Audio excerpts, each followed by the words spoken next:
On June 13th, tomorrow if I get this video out on time, the live-action remake of How to Train Your Dragon will be released to theaters, and I don't know how to feel about it. I'm not going to say anything in this video that hasn't already been said. I mean, I basically made the same video about a year ago when I was talking about the Netflix adaptation of Avatar: The Last Airbender. If you didn't watch that video, basically, I didn't like it. We are deep in the trend of companies making live-action remakes of their animated products. Disney is definitely at the head of the pack, having churned out remakes since 1994, with Rudyard Kipling's The Jungle Book in 1994, which is crazy because they did another live-action remake of The Jungle Book in 2016.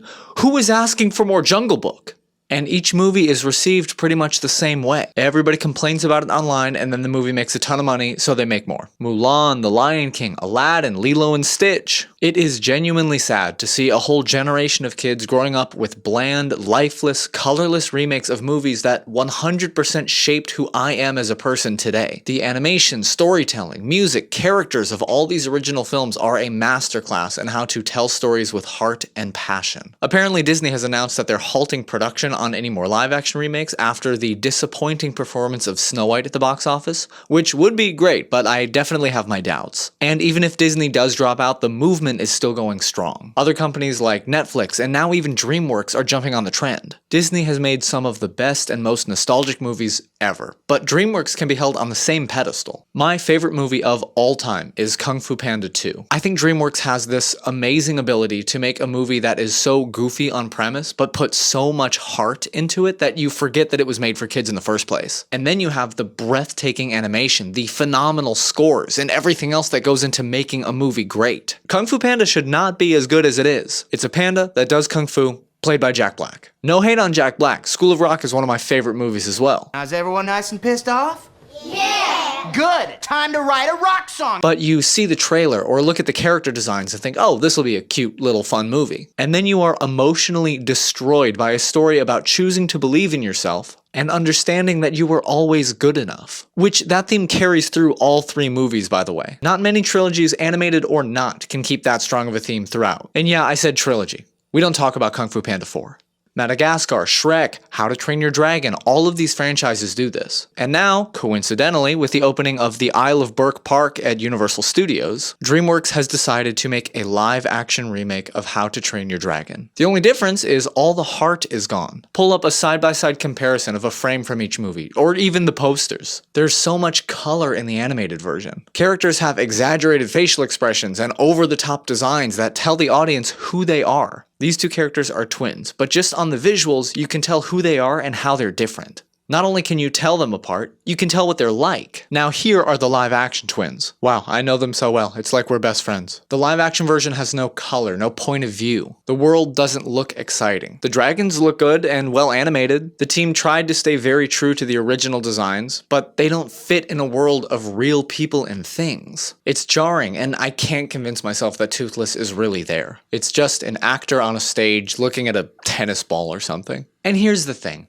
I haven't seen the movie, and I'm probably not gonna. But maybe it's good. Maybe they expand upon the ideas of the original and develop characters in a different way. I don't think that will be the case because the directors basically said he tried to make a shot-for-shot remake, but whatever. Maybe it'll be good. I still don't want it to exist. Because even if the movie is good, it's contributing to a bigger problem in the animation and film industries. Every time a live-action remake is released, it is a statement that animation isn't good enough, or that it's only for children, and you need to see the new, updated, grittier version because the animated version is for babies, which is completely incorrect. Some of the best stories ever told have been through animated mediums. Avatar: The Last Airbender easily comes to mind, and we all know that both attempts at live-action remakes fell flat. But here's the thing.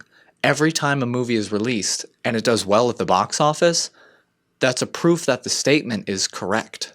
I think this is hitting especially hard for me because Dreamworks, though always making their movies with the audience of children in mind, have never shied away from making their stories more appealing to an older audience. I mean, this is the studio that brought you Sinbad and The Legend of the Seven Seas, The Road to El Dorado, The Prince of Egypt. These movies were huge risks for the company, and they paid off. They may be a little niche, but people remember the movies so well, and every attention to detail in the animation makes them look as good, if not better, than anything coming out today. So to see Dreamworks, the bad boys of animation compared to Disney, come out and proclaim that animation is inferior to live action?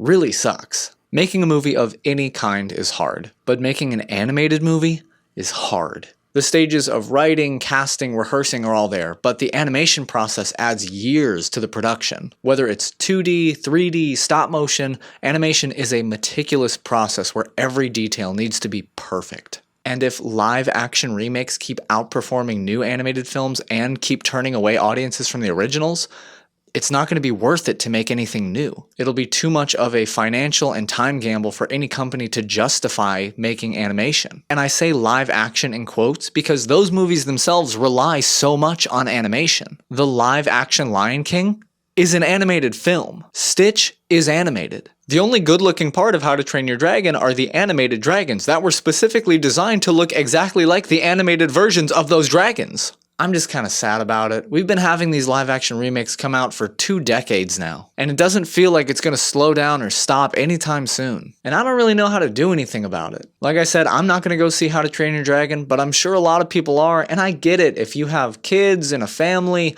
and you want to go take them to see a movie, like that's fine. You're not the villain here. But at the same time, I am genuinely worried about the state of animation. As somebody who wants to write music for animated television and movies, it's really nerve-wracking to see that career path dwindle away in front of me. And the idea of losing so many potential stories is really disheartening. Like I said, some of the best things ever made are animated. Animation can provide a tone and nostalgia that live action just can't. Okay, that's the video. Sort of a bummer to end on, and I know there are much more important things going on in the world that I should worry about. But at the forefront of every change in society is art, and to see art go away, I think is always a bad thing. Thanks so much for watching. I promise most of my videos end happier, but if you liked this analysis of the state of animation or want to see any other videos where I talk about music, animation, movies, or music in animation and movies, stick around, subscribe, click the bell so you get all the notifications. Like this video, leave a comment, it helps with my engagement, and I will see you in the next one. Thanks so much. I'm also filming at sort of a weird angle right now. All of my tripods are not at my apartment because they're all in a theater because I'm opening a show this Sunday, which will be on a live stream on this channel if you want to check it out. It is Act 1 of a full-length musical that Madison and I have been writing over the last month or so. Very excited about it, very excited about the themes that are in the show, but that's all I've got for right now. Thanks so much for watching. I'll see you in the next one. Bye.